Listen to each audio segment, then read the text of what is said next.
السلام عليكم ورحمة الله وبركاته. الحمد لله رب العالمين.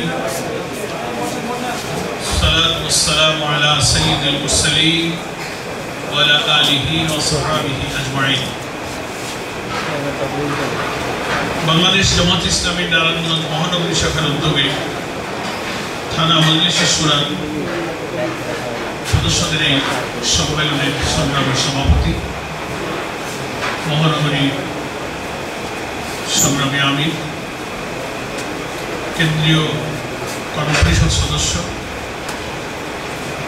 শহীদ কাফেলা বাংলাদেশ ইসলামী ছাত্র শিবিরের সাবেক কেন্দ্রীয় সভাপতি জননেতা আব্দুল জব্বার, আপনারা দেখতে পাচ্ছেন মঞ্চে অনেক নেতৃবৃন্দ উপস্থিত আছেন। আমাদের সবার মুরব্বী সাবেক আমির মাইনুদ্দিন ভাই সহ জেলা, মহানগর, তারপরে বিভিন্ন উপজেলা পর্যায়ে অনেক নেতৃবৃন্দ আছেন। আজকের এই সম্মেলনে যারা উপস্থিত আছেন আমার প্রিয় ভাইরা, সবাই আলহামদুলিল্লাহ ভালো আছেন? আলহামদুলিল্লাহ।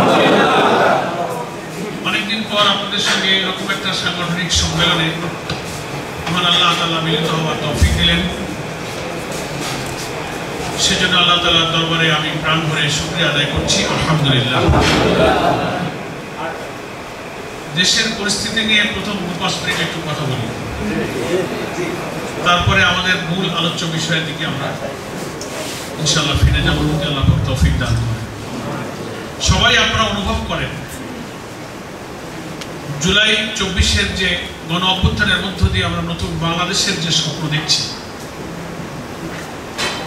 বারবার এক একটা ষড়যন্ত্র, দেশি বিদেশি, অনেক পরাশক্তি, অনেক সংস্থা আমাদের এদেশের অনেক রাজনৈতিক শক্তিকে বিভ্রান্ত করে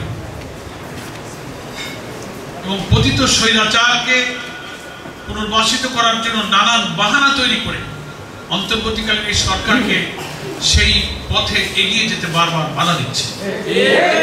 দেশে অস্থিরতা সৃষ্টি করা হচ্ছে এবং জুলাই অভ্যুত্থানের পরপরই আপনারা অনেকেই জানেন অল্প দিনের মধ্যেই পাল্টা কু করার চেষ্টা করা হয়েছে, জুডিশিয়াল কু করার চেষ্টা করা হয়েছে, আনসার কাণ্ড, সচিবালয়ে আগুন, এই দাবি দেওয়া গণমাধ্যমে এসেছে যে 10 মাসে অন্তত 400 দাবি এই সরকারের কাছে উত্থাপন করা হয়েছে নানান ভাবে। একটা লোক, একটা সরকার, একটা গভর্নমেন্ট যখন দীর্ঘকালের স্বৈর শাসনের পতনের পর হাজার হাজার মানুষের রক্ত, হাজার হাজার মানুষের আহত হওয়া এবং এত ত্যাগ এবং কোরবানির বিনিময়ে স্বপ্ন পূরণের জন্য একটা নির্বাচিত সরকারের কাছে ক্ষমতা হস্তান্তরের লক্ষ্যে যে অভিযাত্রা শুরু করেছে, তিনি তো রাজনৈতিক পরিস্থিতিটাকে একটু স্মুথ পেতে চাইলেন।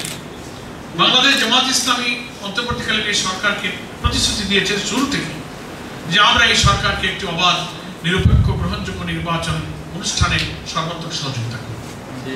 আমরা রাজনীতিতে কোনো অস্থিরতা তৈরি না হোক, বিদেশি কোনো আধিপত্যবাদী শক্তি, এমনকি পতিত স্বৈরাচার যেখানে গিয়ে পালিয়েছে সেই দিল্লির তাবেদারদের কোনো ষড়যন্ত্র আমরা এই দেশে বাস্তবায়িত হতে দেব না। আমরা দেশবাসীর কাছে আহ্বান জানাবো, সরকার ঘোষিত নির্বাচনের যে টাইম লাইন, সেই সময়সীমা সম্পর্কে আমাদের কোনো আপত্তি নেই, কিন্তু আমরা সরকারকে সহযোগিতা করতে রাজি, প্রোভাইডেড বাংলাদেশের এই ফ্যাসিবাদ বিরোধী আন্দোলনের ময়দানে যারাই ছিলেন প্রত্যেকের দাবি হলো সেই নির্বাচনের আগে রাষ্ট্রের বিভিন্ন অর্গানের অন্তত মৌলিক সংস্কারগুলো শেষ করতে হবে।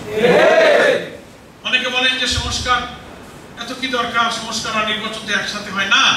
রাষ্ট্রের কিছু মৌলিক কাঠামোগত জায়গায় এমন অবস্থা, এমন ক্ষত তৈরি করা হয়েছে, এমন একটা সিস্টেম করে রাখা হয়েছে যে এই অবকাঠামো রেখে আবার নির্বাচন করে যারা ক্ষমতায় আনবে তারা আর একটা হাসিনার জন্ম দেবে।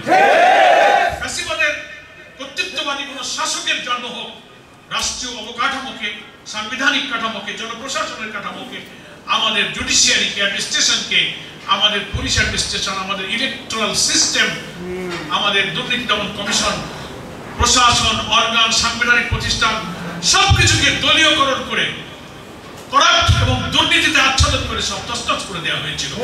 সেই জন্য মিনিমাম মৌলিক কিছু সংস্কারের কথা আমরা বলেছি। সরকার জাতির কথার প্রতি আশ্বস্ত হয়ে প্রায় 13টা সংস্কার কমিশন গঠন করেছে। তার মধ্যে 6-7টা রিফর্ম কমিশনের রিপোর্ট অলরেডি এসেছে। পলিটিক্যাল পার্টির সাথে মত বিনিময় হয়েছে, ইন্ডিভিজুয়ালি হয়েছে, এখন কালেকটিভলি ন্যাশনাল কনসেনসাস কমিশন যেটা গঠন করা হয়েছে, হেডেড বাই চিফ অ্যাডভাইজার, তার কো চেয়ারম্যান হচ্ছেন প্রফেসর আলী রিয়াজ। উনি চেষ্টা করছেন সব রাজনৈতিক দলের সংস্কার প্রশ্নে মতপার্থক্যগুলোকে কমিয়ে কি করে একমত হয়ে আমরা একটা দ্রুত নির্বাচনের দিকে যেতে পারি। সেক্ষেত্রে আমরা লক্ষ্য করছি যে দুর্ভাগ্যজনকভাবে কোনো ইস্যুতে আমরা কেউ দেখছি যে দেশের চেয়ে, রাজনীতির চেয়ে, দেশপ্রেমের চেয়ে, আমাদের জাতির সামনে সকল চ্যালেঞ্জ মোকাবেলার চেয়ে আমরা অনেক সময় দলীয় স্বার্থকে বেশি গুরুত্ব দিয়ে ফেলছি। অথচ যারা এটা বলি, যারা এটা করি, তারাই আবার জনগণের কাছে বলি ব্যক্তির চেয়ে দল বড়, দলের চেয়ে দেশ বলি না। এখন হয়ে গেছে যে না, দেশের চেয়ে দল বড়, দলের চেয়ে ব্যক্তি বড়, উল্টে গেছে। আমি আশা করব সকল রাজনৈতিক দল ছোটখাটো কিছু ছাড় দিয়ে হলেও আমাদের রাষ্ট্রের অবকাঠামো, জনপ্রশাসন, সাংবিধানিক প্রতিষ্ঠানগুলোকে নিরপেক্ষ রাখার জন্য, দুর্নীতিমুক্ত রাখার জন্য, আমাদের নির্বাচনী ব্যবস্থাকে এমন চমৎকার করে সাজাবার যে সংস্কারের জন্য এই জাতি এগিয়ে আসছে, সে ব্যাপারে আমাদের ছোটখাটো কিছু ছাড় দিয়ে স্যাক্রিফাইস এবং কম্প্রোমাইজের ভিত্তিতে আমাদের একটা ঐক্যমতের দিকে না আসলে এই নির্বাচন কিন্তু নিরপেক্ষ হবে না। আমরা এই সাথে অনুরোধ জানাবো নির্বাচন কমিশনের যিনি প্রধান চিফ ইলেকশন কমিশনার এবং অন্তর্বর্তীকালীন সরকারের প্রধান উপদেষ্টা প্রফেসর ডক্টর ইউনূসের কাছে আমাদের আবেদন থাকবে যে আপনি জাতির কাছে নিরপেক্ষ নির্বাচনের ওয়াদা করেছেন। আপনার উপদেষ্টা পরিষদে যারা আছে তাদের সম্পর্কে আপনার পরিষ্কার অ্যানালাইসিস প্রয়োজন। অনেকেই আপনাকে অনেক বুদ্ধি দিচ্ছে, কোন বুদ্ধিতে আপনি কোন দিকে ঝুঁকে পড়ছেন কিনা এটা আপনাকে সাবধান থাকতে হবে। আমরা জানি আপনি রাজনীতি করেন না, কিন্তু এদেশে কিছু ব্যক্তি, এমনকি উপদেষ্টা পরিষদও হয়তো এমন ব্যক্তিরা থাকতে পারেন, আমরা তো এদেশের মানুষ, আপনাকে যেন তারা কোনো ভুল তথ্য দিয়ে আপনাকে মিসগাইড না করে, আপনি নিরপেক্ষতার প্রশ্নে যেন কোনো দিকে ঝুঁকে না পড়েন। খবরদার, আপনি যদি ঝুঁকে পড়েন, চিফ ইলেকশন কমিশনার যদি নিরপেক্ষতা হারিয়ে কোনো দিকে বিশেষভাবে ঝুঁকে পড়েন, তাহলে এই জাতির সকল স্বপ্ন কিন্তু ব্যর্থ হয়ে যাবে। হাজার হাজার লোকের রক্তদান, জীবনদান, নতুন বাংলাদেশের স্বপ্ন সবকিছু ধুলায় লুণ্ঠিত হয়ে যাবে। ফলে যে গণ আকাঙ্ক্ষার ভিত্তিতে আপনাকে ওখানে বসানো হয়েছে, একটা সুষ্ঠু নিরপেক্ষ নির্বাচনের লক্ষ্যে আপনি এগিয়ে যাচ্ছেন, আমরা সবাই বলেছি আমরা সব ধরনের সহযোগিতা আপনাকে দেব। All kinds of cooperation we are ready to give, আমরা দিতে রাজি আছি। কিন্তু যদি দেখি আপনার কোনো কথায়, কোনো কাজে, কোনো ভূমিকায় আপনি কোনো দিকে ঝুঁকে গেছেন, এই জাতি হতাশ হয়ে যাবে। আরেকটি অভ্যুত্থানের মধ্য দিয়ে আর হাজার হাজার রক্তের সাগর বানিয়ে এই জাতির ভাগ্যে আমাদের আর কোন নতুন বাংলাদেশ স্বপ্ন দেখা সম্ভব হবে না। আপনার নেতৃত্বে নিরপেক্ষ নির্বাচন যদি আবার ব্যর্থ হয়, আবার যদি কেন্দ্র দখল, ভোট কাটা, কেন্দ্রে ভোটারদের যেতে না দেওয়া, রাতে ভোট হয়ে যাওয়া, মাস্তান, কালো টাকা, পেশি শক্তি দিয়ে মহল্লায় পাড়ায় সন্ত্রাস সৃষ্টি করে চাঁদাবাজ মাস্তান যাদের কোনো বিদায় করেছি, আরেকটি চাঁদাবাজ মাস্তানি গ্রুপ যদি তৈরি হয়, আপনি যদি সেটা সামাল দিতে না পারেন, তাহলে জাতির সামনে একটি মহা দুর্যোগ অপেক্ষা করছে। আমি দেশবাসীর কাছে, সরকারের কাছে এই আহ্বান জানাই, জামাত ইসলামের সংগ্রামী আমির ডক্টর শফিকুর রহমান, যিনি বাংলাদেশের কোটি কোটি মানুষের সামনে নতুন বাংলাদেশের স্বপ্ন সারথি হিসেবে জাতীয় ঐক্যের আহ্বান জানিয়েছেন। আসুন ব্যক্তির স্বার্থ, দলের স্বার্থকে মুখ্য না করে দেশ এবং রাজনীতির স্বার্থ আমরা মুখ্য করে দেখি। চারিদিকে শত্রু দ্বারা আমরা বেষ্টিত, আন্তর্জাতিক অনেক চক্রান্ত চলছে। 17-18 বছরের ফ্যাসিবাদী, কর্তৃত্ববাদী যে শাসন আমাদের ব্যবসা, বাণিজ্য, অর্থনীতি, লেখাপড়া, রাজনীতি, জুডিশিয়ারি, আমাদের সোনার সন্তানদের জীবন, গণতন্ত্র, ভোটাধিকার, ধর্মীয় মূল্যবোধ সবকিছুকে তছনছ করে দিয়েছিল। সেই স্মৃতিগুলো স্মরণ করুন। কোন ব্যক্তির প্রতি, দলের প্রতি দুর্বল হয়ে নিজেকে যেন আপনি কোনো দিকে ঝুঁকিয়ে না ফেলে আপনি সুষ্ঠু নিরপেক্ষ নির্বাচনের জন্য আমাদের আমিরে জামাত ডক্টর শফিকুর রহমানের সেই জাতীয় ঐক্যের আহ্বানে সাড়া দিয়ে সরকার এবং জনগণ যেন একটি সুষ্ঠু নিরপেক্ষ নির্বাচনের কাজে আমরা একমত, এক প্রাণ, এক দেহ হয়ে সামনে চলে যাই, তাহলেই আমাদের সকল স্বপ্ন পূরণ হবে। সম্মানিত ভাইরা আমার, বাংলাদেশ জামাত ইসলামী সবসময় একটি নির্বাচনমুখী দল। আমরা বাংলাদেশে অনুষ্ঠিত সকল গ্রহণযোগ্য নির্বাচনে আমরা অংশগ্রহণ করেছি, কম হোক বেশি হোক। পার্লামেন্টারি সিস্টেম অফ ডেমোক্রেসিতে আমরা সকল সংসদে আমরা নির্বাচিত হয়ে প্রতিনিধিত্ব করেছি। ফলে এই নির্বাচনে আমরা অংশগ্রহণ ইনশাআল্লাহ করব। আমাদের নির্বাচনী প্রক্রিয়া সকল প্রস্তুতিতে আমরা এগিয়ে যাচ্ছি।